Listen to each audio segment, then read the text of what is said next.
And Happy New Year, and welcome back to the Rangers Coaches Show. I'm Justin Adams, and I'm here alongside a guy who knows about winning a couple of basketball games. That's men's basketball head coach Brady Bergerson. And, Coach, I got to say, I'm impressed by what you guys are doing, a 6-game winning streak. What are you guys doing that is really working well for you guys this year? Well, we're very much a works in progress, and we 6 in a row. It's good to look at, and it's good to see W's on top of W's. But we don't pay much attention to that. We notice it. It's nice. It's a heck of a lot better than the alternative. But we're very much a works in progress, and I think we've done a decent job of convincing our guys that they are a works in progress, and that what we've done basically so far is we've figured out how to be very competitive and fairly consistent, and we've also figured out how to win some close games. Now, we've lost a few too, and that's part of figuring out how to win them. And we're in 1- and 2-possession games regularly at this point in time, and I think it speaks to the talent level in the conference and also where we are as a team.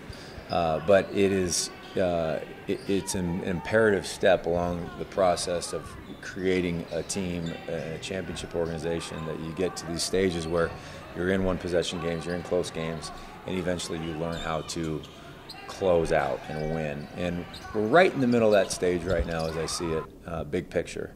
And that's why I call this a works in progress. It's not where we want to be long term overall, but we're still figuring out how to really execute in those critical situations. Well, you talk about executing in critical situations, Coach. 4 out of your last 6 wins during a 6-game winning streak, you won by 8 points or less. Right. So what are you guys doing? What's going on in the huddle? And most importantly, how about the maturation of this team? What have you seen going on?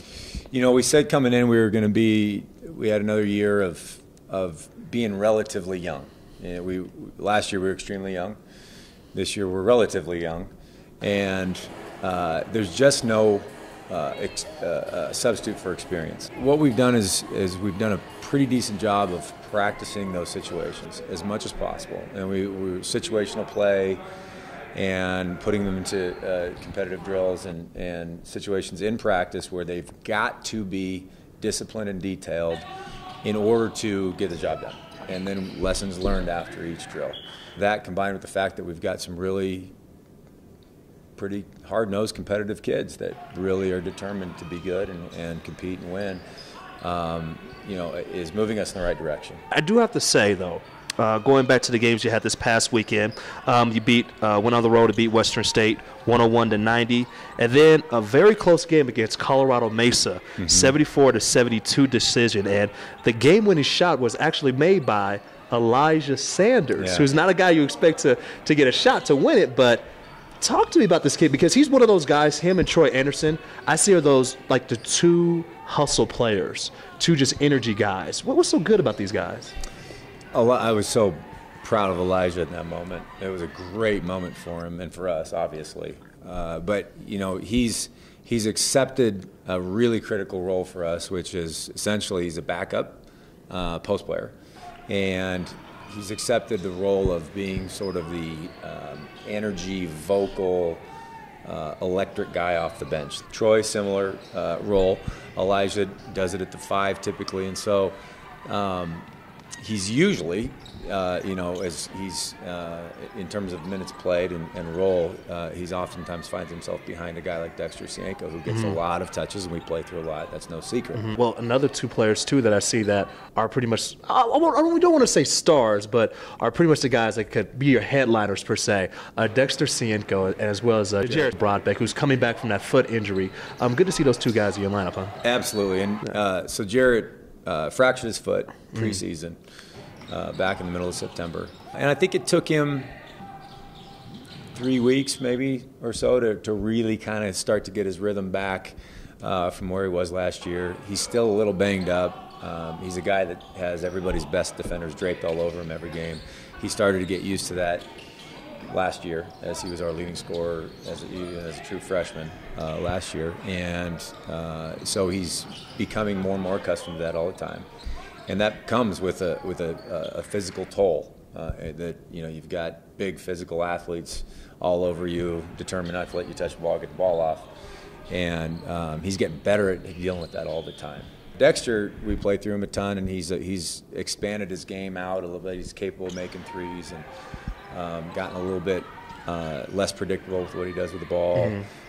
So he's slowly but surely expanding his game out and being more versatile and more difficult to guard. I think it's a matchup problem for most teams. So he attracts a lot of attention just like Jarrett does in different ways, and he attracts double teams and so forth. So, his process is learning how to play out of those double teams, make the right reads, when to attack, when to make a quick pass out and so forth. But both guys clearly do a lot for us, and we expect a lot and demand a lot from them. Definitely. Now, before we run, last question. You have a huge game coming up this week against the Westminster Griffins. It's going to be broadcasted on Comcast Entertainment Television, and that's a 7:30 start on Channel 900. But how important is it to have a great showing on TV where everybody could see the progress of the Rangers? It's a great opportunity for us in our program to be televised, and I think it's anytime you have the opportunity to play on a screen that's out there in the public, whether it's local, regional, national, or whatever, it gives your institution and your department an opportunity to show who you are, the way you do what you do, and I think we can attract a little bit of attention with a good showing. All right, Coach. Well, best of luck this weekend. Thank you, Justin. Appreciate All right, and that is head coach, men's basketball head coach Brady Bergerson on a 6-game winning streak, looking to get the 7th win in a row. You can watch that game on Saturday, and that will be right here at 7:30. That will be the tip-off. You can watch that game on Channel 900 on Comcast. So again, for everyone here at Regis University, I want to say thank you for joining us, and we'll talk to you soon.